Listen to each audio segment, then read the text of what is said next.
Hey guys, I'm making a video today for Topps85401. He wanted to see some of our vintage baseball cards. I don't have a lot of vintage stuff. I'm not even sure technically what's considered vintage. Seems like there are different opinions on that, but I just pulled out some of my oldest cards, starting with this Jim Cott from 1960.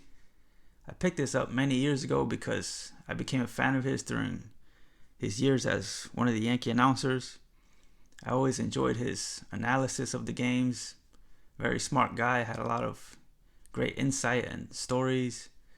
So I got this back then, and later on I realized he actually had a decent career, had 283 career wins.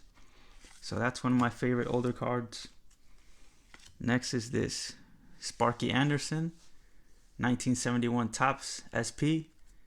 I got this from my uncle around the time I first started collecting, and at that time it was the most expensive card I owned. It booked around $40 back then.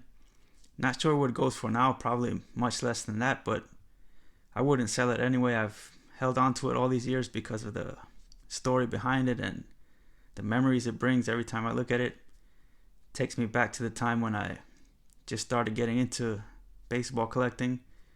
So that's another one of my favorites. And here are just a few random old cards I found. Don't know who these guys are. That's an Ed Boucher from 61.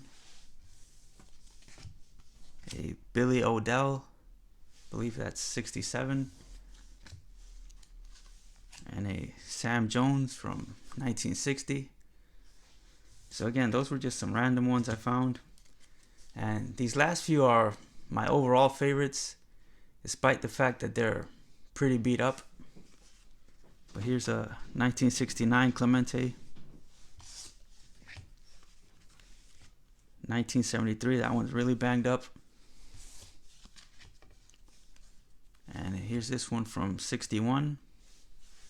And as a Puerto Rican player collector, this guy means a lot to me. So I like getting some old cards of him, even if they're pretty banged up like this. He was such a great player and great person, and over the past decade or so, it's gotten tougher to get his cards like this because I think more people have started to realize what a great career he had and what a great humanitarian he was. So I've seen the respect for him in the hobby really grow, but it's a good thing on one hand, but it also makes it tougher to get his cards. But hopefully I'll be able to get a few more. And so that's pretty much it, Nate. Those were the vintage cards I came up with. Hope you guys enjoyed it. See you all next time.